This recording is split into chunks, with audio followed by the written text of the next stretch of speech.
नमस्कार, आप देख रहे हैं इंडिया टीवी। हकीकत क्या है में आज हम आपको दिखाएंगे ईवीएम से क्यों डरे केजरीवाल और बताएंगे एमसीडी के दंगल में क्या बीजेपी का बड़ा दाव। लेकिन उससे पहले देखिए सुपर 50।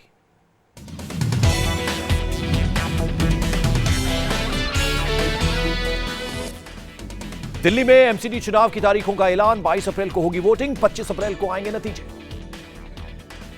ईवीएम पर सवाल उठने के बाद दिल्ली के मुख्य चुनाव आयुक्त ने दिया दो टूक जवाब। कहा मशीनों से ही होगी एमसीडी चुनाव में वोटिंग। दिल्ली के मुख्यमंत्री केजरीवाल ने उठाए थे ईवीएम पर सवाल। चुनाव आयोग को लिखी थी चिट्ठी। कहा एमसीडी चुनाव में बैलेट पेपर से हो वोटिंग। दिल्ली में ईवीएम से कांग्रेस भी डरी। दिल्ली कांग्रेस अध्यक्ष अजय माकन ने केजरीवाल को लिखी चिट्ठी। कहा साफ सुथरे चुनाव के लिए बैलेट से करवाएं वोटिंग। ईवीएम के खिलाफ केजरीवाल के मोर्चे से भड़की बीजेपी। सांसद मनोज तिवारी ने कहा ईवीएम पर भरोसा नहीं तो दिल्ली विधानसभा की 67 सीटों पर दोबारा चुनाव कराएं केजरीवाल। पाए हैं, कल घोषणा करिए और हम उस पर चुनाव लड़ लेते हैं। दिल्ली में अपने मौजूदा पार्षदों को टिकट नहीं देगी बीजेपी। प्रदेश अध्यक्ष मनोज तिवारी का ऐलान। एमसीडी चुनाव में नए चेहरों को मिलेगा मौका।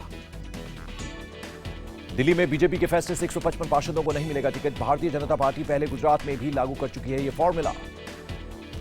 चौथी बार गोवा के मुख्यमंत्री बने मनोहर पर्रिकर। गवर्नर मृदुला सिन्हा ने दिलाई शपथ। 16 तारीख को सुबह 11 बजे तक साबित करना होगा बहुमत। पर्रिकर के साथ 9 विधायकों ने ली मंत्री पद की शपथ। शपथ ग्रहण के बाद गोवा के मुख्यमंत्री ने 22 विधायकों के समर्थन का दावा किया। मनोहर पर्रिकर को कैबिनेट में महाराष्ट्रवादी गोमांतक पार्टी के 2, गोवा फॉरवर्ड पार्टी के 3 और 2 निर्दलीय विधायकों को मिली जगह। मनोहर पर्रिकर की शपथ से पहले कांग्रेस ने गवर्नर के सामने कराई विधायकों की परेड। बस में 17 विधायकों को लेकर राजभवन पहुंचे दिग्विजय सिंह। गोवा के राज्यपाल से मिलकर कांग्रेस नेताओं ने की डिमांड। बड़ी पार्टी होने के नाते पहले कांग्रेस को मिले सरकार बनाने का मौका। बहुमत होने का किया दावा। गोवा मामले में सुप्रीम कोर्ट से कांग्रेस को बड़ा झटका। अदालत ने शपथ ग्रहण पर रोक लगाने से किया इनकार। पूछा आपने गवर्नर के सामने सरकार बनाने का दावा क्यों नहीं किया। सुप्रीम कोर्ट की फटकार के बाद दिग्विजय सिंह का दावा। राज्यपाल के सामने 12 मार्च को पेश किया जाना था सरकार बनाने का दावा, लेकिन नहीं मिला न्यौता। कल मणिपुर में भी बनेगी बीजेपी सरकार। गवर्नर एन बीरेन सिंह को दिलाएंगे मुख्यमंत्री पद की शपथ। बीजेपी अध्यक्ष अमित शाह रहेंगे इम्फाल में मौजूद। उत्तर प्रदेश उत्तराखंड में करारी हार के बाद पहली बार सामने आए राहुल गांधी। कांग्रेस में बड़े बदलाव के दिए संकेत। बीजेपी पर गोवा मणिपुर में पैसे के बल पर बहुमत जुटाने का आरोप लगाया। पंजाब में नवजोत सिंह सिद्धू ने ठोका डिप्टी सीएम पद का दावा। मंत्रियों के चयन के लिए राहुल गांधी से मिलने पहुंचे अमरिंदर। सिद्धू की दावेदारी पर तैयार नहीं कैप्टन। सोशल मीडिया पर वायरल हुआ पंजाब नतीजों से पहले का आपका जश्न का वीडियो। 100 सीटें जीतने का दावा और मीडिया रिपोर्टिंग की नकल करते दिखे आम आदमी पार्टी के नेता।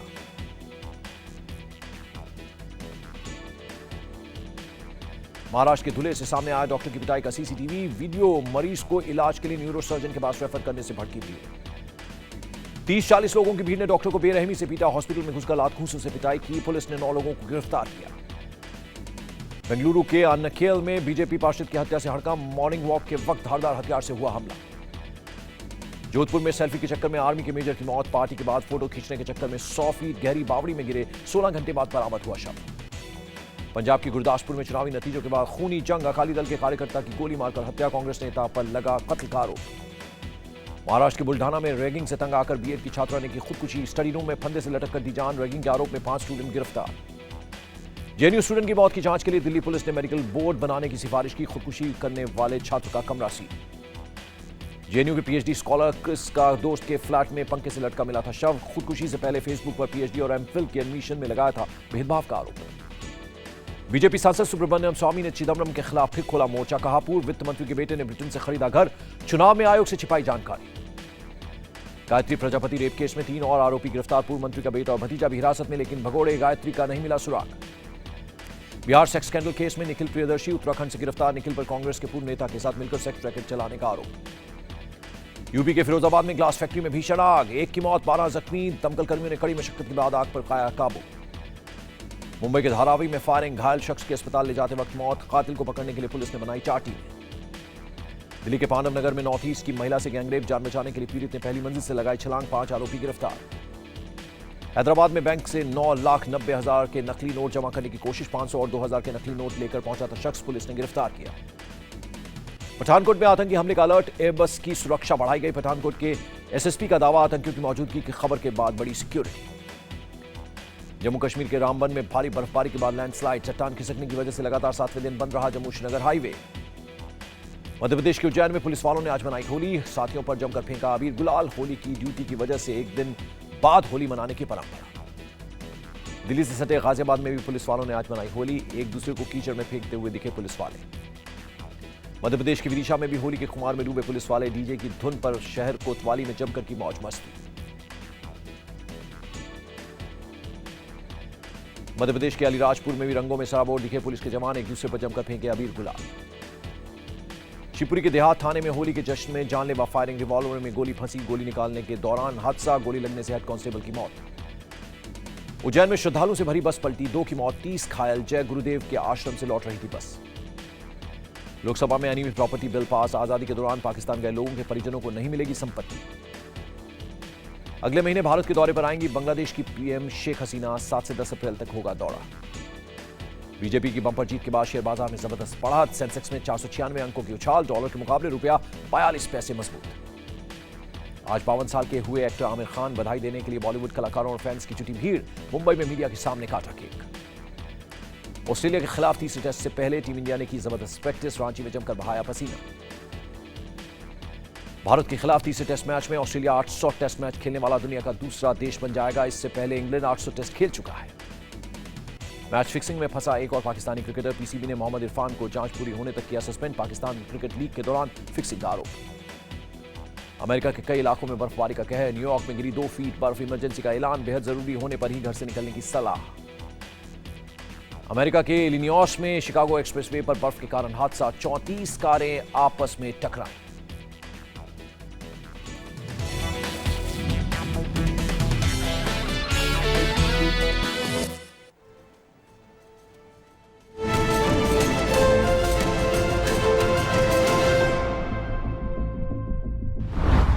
पांच राज्यों के चुनाव में बड़े बड़े नेताओं के अरमान टूट गए। कई बड़ी पार्टियों के सपने चकनाचूर भी हो गए। इनमें से एक आम आदमी पार्टी भी है, जिसे कि इस बार पंजाब और गोवा के चुनाव में बड़ी चुनौती माना जा रहा था। पंजाब को लेकर आम आदमी पार्टी के नेता किस कदर आश्वस्त थे, इसकी एक झलक दिखती है एक वीडियो में, जो कि सोशल मीडिया पर अब वायरल हुआ है। अब इस वीडियो के जरिए आम आदमी पार्टी पर चुटकियां ली जा रही हैं।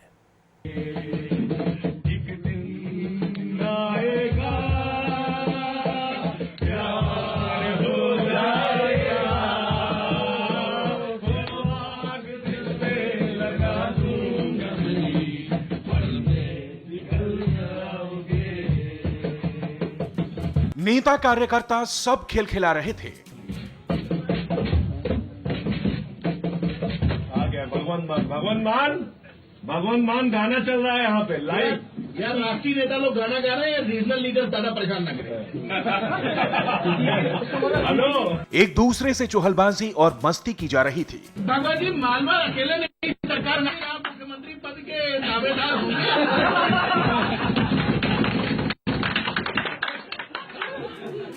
आम आदमी पार्टी के नेता संजय सिंह भगवंत मान से फोन पर चुटकी ले रहे थे। और इस वक्त ताजा खबरें आ रही है जलालाबाद से। भगवंत मान 50,000 वोटों से आगे चल रहे हैं। अभी 11 राउंड की काउंटिंग समाप्त हुई है। बहुत तेजी के साथ आगे बढ़ रहे हैं। पंजाब में अपनी पार्टी के प्रचंड बहुमत की भविष्यवाणी की जा रही थी। अरे छोड़ो यार, पहले यहाँ 100 सीट आ चुकी है। नंबर हाँ हेलो, 11 मार्च का लाइव देख रहे हैं। फुलका जी भारी बहुमत। अच्छा चलिए बात 11 मार्च को चुनावी नतीजे आने के पहले तक आम आदमी पार्टी के कैंप में किस कदर उत्साह था, नेता किस कदर आत्मविश्वास से लबरेज थे, ये वीडियो उसकी गवाही दे रहा है। आ गया भगवंत मान गाना चल रहा है यहाँ पे लाइव। यार राष्ट्रीय नेता लोग गाना गा रहे हैं, रीजनल लीडर ज्यादा परेशान न करें। हेलो, इस वीडियो में आम आदमी पार्टी के पंजाब प्रभारी संजय सिंह अपने दूसरे साथियों और कार्यकर्ताओं के बीच चुनाव नतीजे आने से पहले ही जश्न मनाते दिख रहे हैं। हंसी खुशी ठहाके चल रहे हैं। पंजाब में सरकार बनाने की प्लानिंग की जा रही है। गाना गाया जा रहा है।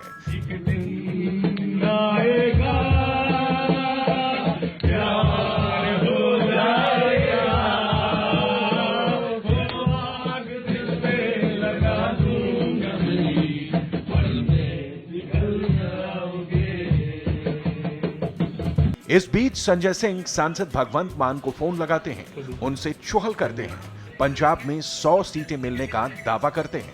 अरे छोड़ो यार, पहले यहाँ 100 सीट आ चुकी है। नंबर हाँ हेलो, 11 मार्च का लाइव देख रहे हैं। फुलका जी भारी बहुमत। अच्छा चलिए बात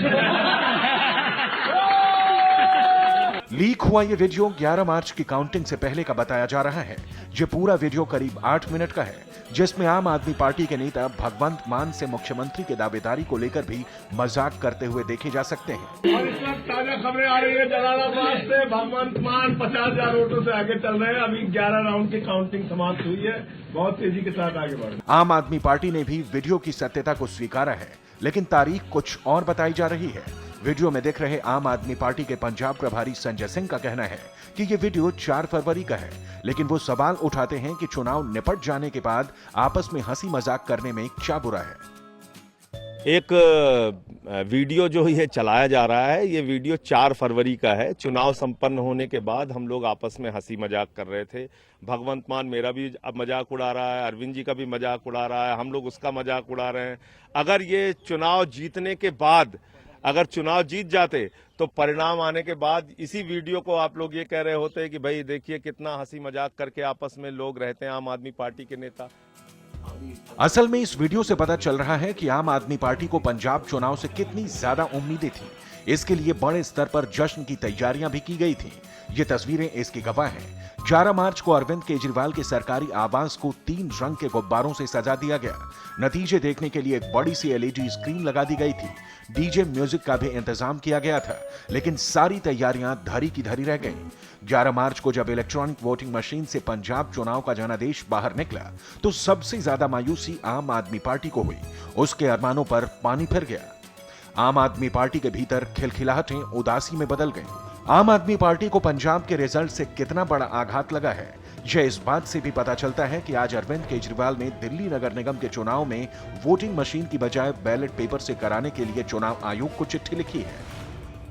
चुनावी प्रक्रिया पर लोगों के मन में संदेह पैदा हो गया है, उसको बदलकर बैलेट पेपर में लाने में कोई दिक्कत नहीं है, क्योंकि एक समय में भारतीय जनता पार्टी के नेता सुब्रमण्यम स्वामी से लेके लाल कृष्ण आडवाणी जी तक सारे लोग ईवीएम पर सवाल उठाते रहे हैं। तो ईवीएम से बदलकर बैलेट पेपर में वोटिंग कराई जाए, इसमें कोई दिक्कत नहीं होनी चाहिए। जिस ईवीएम से आम आदमी पार्टी को दिल्ली में 70 में से 67 सीटें मिली थीं, अब उसी ईवीएम पर आम आदमी पार्टी को शक है। आखिर हो भी क्यों ना, उसी ईवीएम से निकले जनादेश ने ही तो आम आदमी पार्टी के नेताओं को यह हंसी, ये ठिठोली, ये चुहलबाजी सब काफूर कर दी है। यह वक्त एक ब्रेक का। ब्रेक के बाद बात MCD चुनाव के दंगल में बीजेपी के बड़े दाव की। दिल्ली में MCD चुनाव की तारीखों का ऐलान हो गया है। 22 अप्रैल को वोटिंग होगी, जबकि 25 अप्रैल को नतीजे आएंगे। इस बीच आम आदमी पार्टी और कांग्रेस ने MCD चुनाव ईवीएम की बजाय बैलेट से कराए जाने की मांग की है। दिल्ली में एक और चुनाव की रणभेरी बज चुकी है। स्थानीय निकायों के चुनाव की रणभेरी। 22 अप्रैल को वोटिंग होगी और 25 अप्रैल को काउंटिंग के बाद साफ हो जाएगा कि दिल्ली की बुनियादी राजनीति में किसका रंग है। लेकिन उससे पहले सियासत ईवीएम पर फंसी है। दिल्ली के सीएम केजरीवाल ने MCD चुनावों को ईवीएम के बजाय बैलेट से कराए जाने की मांग की है।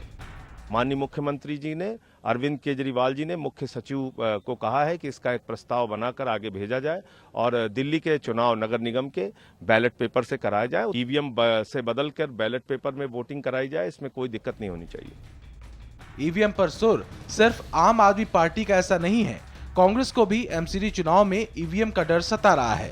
कांग्रेस भी अब कोई चांस नहीं लेना चाहती। हमारी ये मांग है कि इसके ऊपर चूंकि प्रश्न चिन्ह लगा है, इसकी विश्वसनीयता के ऊपर प्रश्न चिन्ह लगा है, इसलिए ये दिल्ली के म्युनिसिपल कॉर्पोरेशन के इलेक्शंस जो हैं ये बैलेट पेपर से होने चाहिए। MCD चुनाव को लेकर ये बीजेपी बनाम अदर्स की तैयारियां हैं। वहीं बीजेपी अपनी तैयारी में जुट चुकी है। इस बार लोकल बॉडीज पर बीजेपी की पैनी नजर है। यूपी के जोरदार नतीजों से आत्मविश्वास से भरी बीजेपी ने दिल्ली म्युनिसिपल कॉर्पोरेशन चुनाव के मद्देनजर बड़ा फैसला लिया है। हम सभी ने एक सामूहिक रूप से निर्णय लिया है कि अगले चुनाव में नगर निगम में जो हमारे चाहे कितना भी काम किए हो, चाहे कितने भी ईमानदारी से काम किया हो, चाहे जिस भी शिद्दत से काम किया हो, हम बिना पिक एंड चूज किए हुए हम इस नगर निगम के चुनाव में स्टैंडिंग काउंसिलर की जगह हम नए चेहरों को स्थान देने जा रहे हैं। दिल्ली में 3 नगर निगम हैं। तीनों नगर निगमों में वार्डों की कुल संख्या 272 है। उत्तरी दिल्ली नगर निगम, दक्षिणी दिल्ली नगर निगम और पूर्वी दिल्ली नगर निगम। तीनों नगर निगमों पर इस समय बीजेपी का कब्जा है। इस बार के निगम चुनाव में साफ सफाई, कर्मचारियों का वेतन, भ्रष्टाचार खास मुद्दे माने जा रहे हैं। बीजेपी के लिए चुनौती जहां घर को बचाए रखने की है, तो वहीं आम आदमी पार्टी से लेकर कांग्रेस तक एमसीडी चुनाव से पहले अपने तरीके से तैयार हो रही हैं। हालिया चुनाव में मिली करारी हार के बाद हर दांव आजमाने की जुगत बड़ी है। और यहाँ वक्त एक और ब्रेक का। ब्रेक के बाद दिखाएंगे कैसे सेल्फी एक बार फिर जानलेवा बन गई।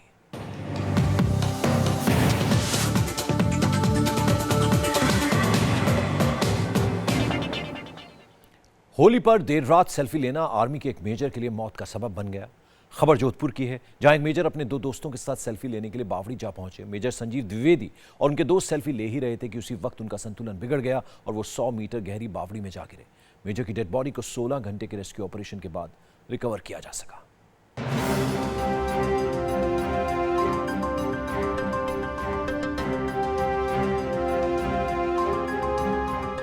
होली पर मेजर की जानलेवा सेल्फी, पैर फिसला और बावड़ी में मौत।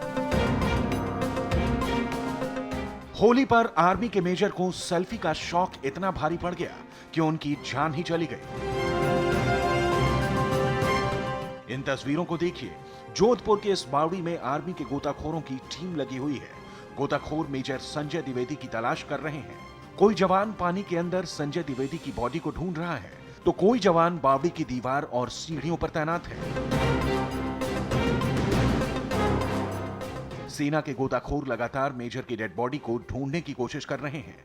हादसे के बाद करीब 14 घंटे तक सेना और प्रशासन मेजर की डेड बॉडी की तलाश में जुटे रहे, लेकिन उन्हें सफलता नहीं मिली, क्योंकि बावड़ी में कई ऐसी जगहें थीं जहां तक जा पाना भी मुश्किल हो रहा था।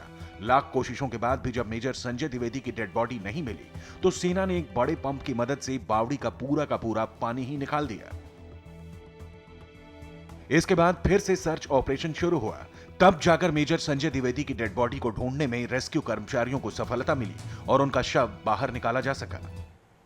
और यहां वक्त एक और ब्रेक का। ब्रेक के बाद देखिए मोदी की आंधी से कैसे डरे विरोधी।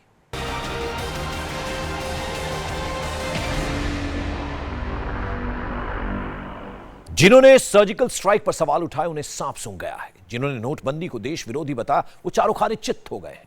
उत्तर प्रदेश में बीजेपी की प्रचंड जीत ने विरोधियों की बोलती बंद कर दी है। मोदी की आंधी में सियासी विरोधियों का विश्वास ऐसा डोल गया है कि अब सबको यह डर सता रहा है कि 2019 में क्या होगा, मोदी के विजय रथ को कैसे रोका जाएगा।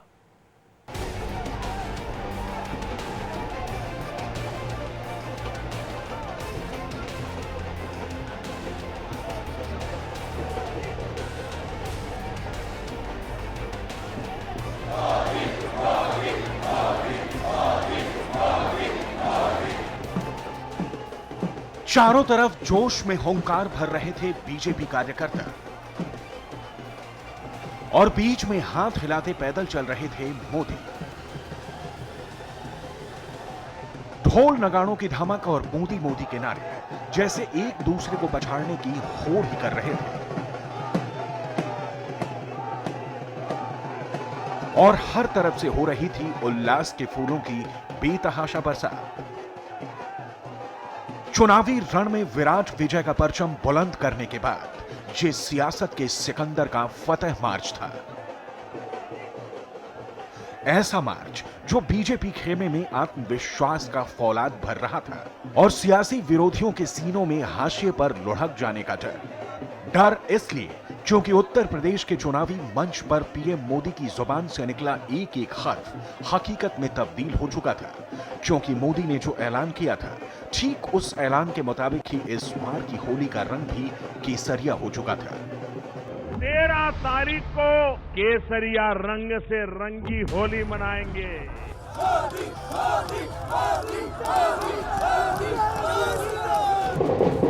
पूरी दुनिया ने देखा केसरिया रंग में रंगा शानदार जीत का ये महाजश्न और पूरी दुनिया ने देखी उन राजनीतिक दलों की छटपटाहट और बेचैनी जिन्होंने नोटबंदी और सर्जिकल स्ट्राइक को मुद्दा बनाकर मोदी की घेरेबंदी करने की कोशिश की थी। लेकिन जिनकी महत्वाकांक्षाओं को मोदी पर भरोसा करने वाले जनादेश के बुलडोजर ने ऐसा रौंदा कि वो खुलकर छाती पीटने लायक भी नहीं बचे।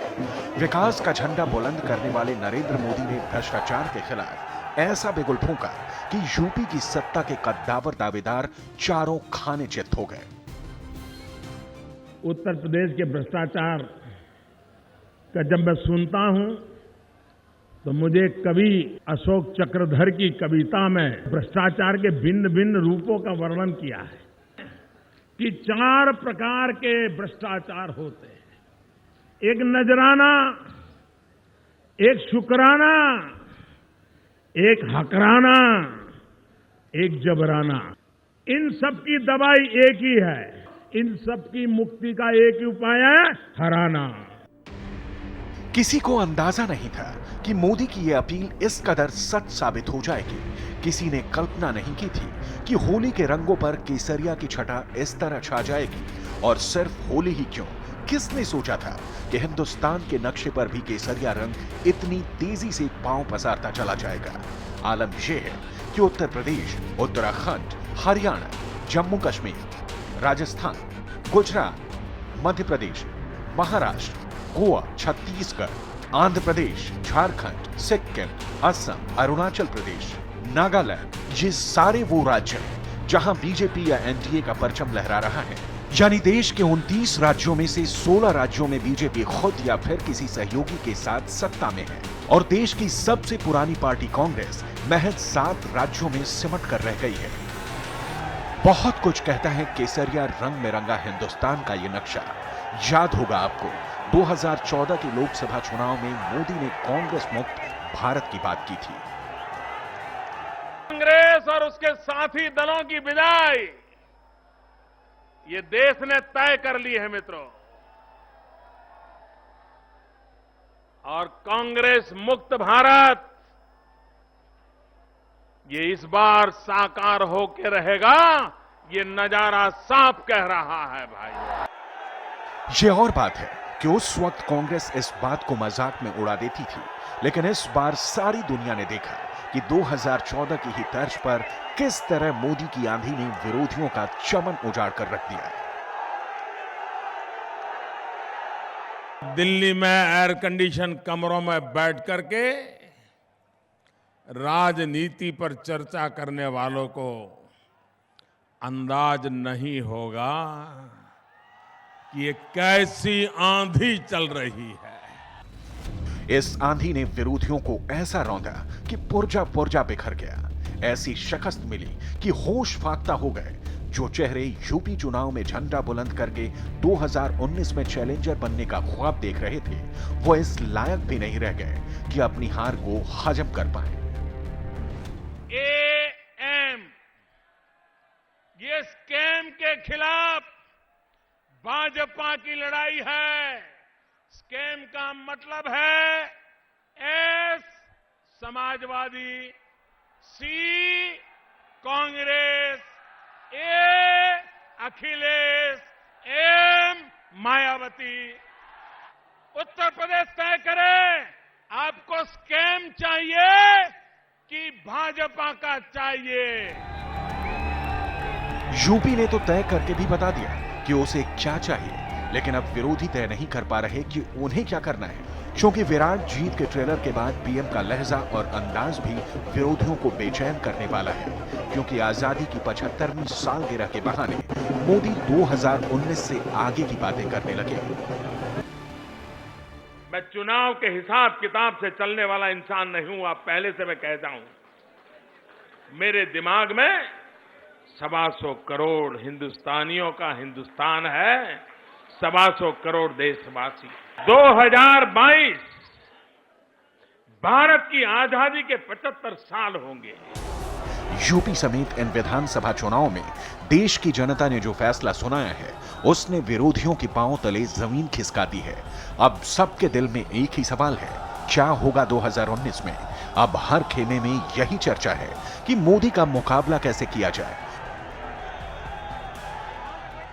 मोदी के धुर विरोधी उमर अब्दुल्ला तो खुलकर कह रहे हैं, यही हालात रहे तो 2019 भूल जाइए, 2024 की फिक्र करिए।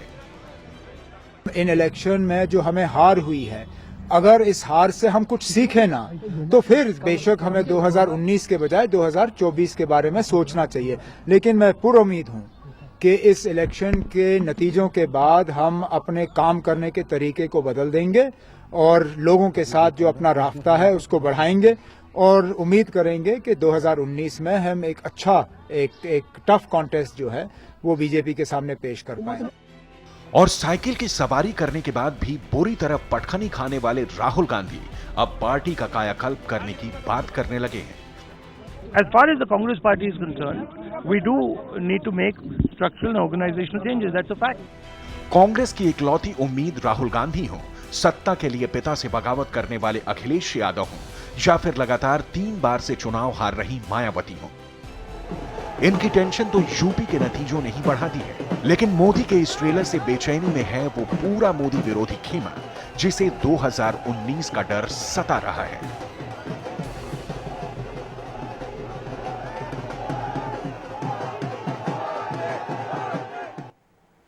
ब्रेक का वक्त है, लेकिन ब्रेक में जाते जाते देखते हैं ओ माय गॉड।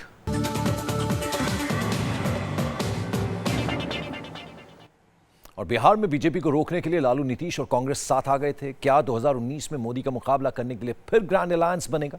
मोदी का डर ऐसा है कि बीजेपी विरोधी खेमे के बड़े बड़े नेता अभी से महागठबंधन की भूमिका बनाने लगे हैं।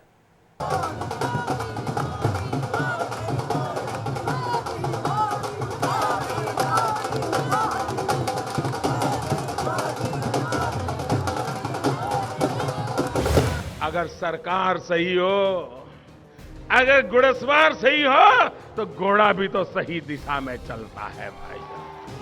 100% सच्ची बात है। अगर घुड़सवार सही हो तो घोड़ा भी सही दिशा में दौड़ता है। और 5 राज्यों में मोदी के धमाकेदार ट्रेलर ने साबित कर दिया है कि वो सियासत के ऐसे घुड़सवार हैं जिनकी अगुवाई में बीजेपी कामयाबी के कुलांचे भरने वाली है। मोदी के नेतृत्व पर भरोसा ऐसा है कि अभी से 2019 से नहीं 2024 तक जीत के झंडे गाड़ने का दावा कर रही है। 2019 की फिर क्या तस्वीर देखते हैं आप? मुझे लगता है कि 2024 तक भाजपा सुरक्षित है, उसके बाद देखा जाएगा। मोदी जी ने अभी से 2022 तक का प्लान बता दिया है।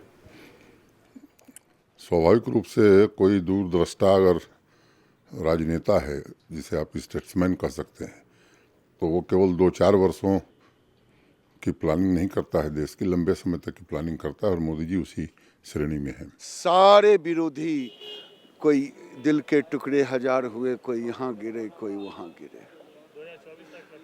2024 को तो लोगों ने मान लिया, इसलिए मान लिया है कि प्रधानमंत्री ने कहा मैं चुनाव के दृष्टि से कोई काम नहीं करता, मैं तो देश के दृष्टि से काम कर रहा हूँ। साफ है बीजेपी के हौसले बुलंद है और विरोधियों के हौसले पस्त।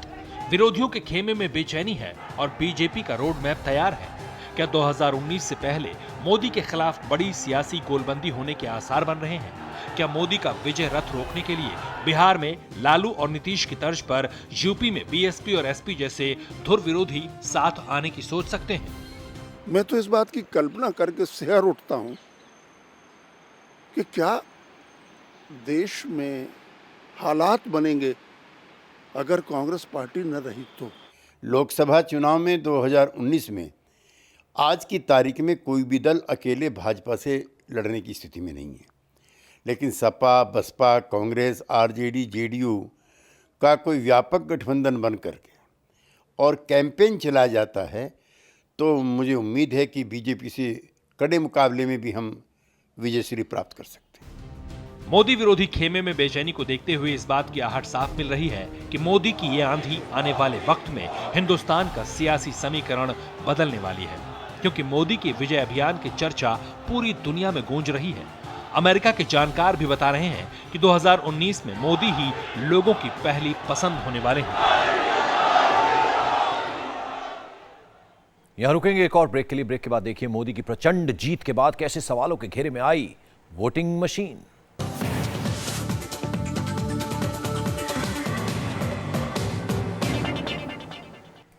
मोदी की प्रचंड जीत के जो साइड इफेक्ट नजर आ रहे हैं, उनमें एक हैरान कर देने वाला पहलू यह भी है कि अचानक ईवीएम मशीनें भी सवालों के घेरे में है। वो ईवीएम मशीनें जिनके जरिए देश की पूरी चुनाव प्रक्रिया को एक झटके में मॉडर्न और यूजर फ्रेंडली बना दिया था। लोकतंत्र के सबसे बड़े उत्सव में जनता के फैसले का जरिया बनती हैं ये इलेक्ट्रॉनिक वोटिंग मशीन। लेकिन यूपी में बीजेपी की प्रचंड जीत का साइड इफेक्ट यह है कि इस मशीन पर भी सवाल उठ रहे हैं। मोदी की प्रचंड जीत से आंखें ना मिला पाने वाले विरोधी शुतुरमुर्ग की तरह इस ईवीएम में आंखें छुपा रहे हैं। बीएसपी सुप्रीमो मायावती और समाजवादी पार्टी के अध्यक्ष अखिलेश यादव ईवीएम मशीन पर अपनी नाकामियों का ठीकरा फोड़ चुके हैं। परिणामों से ऐसा साफ तौर पर प्रतीत होता है कि वोटिंग मशीन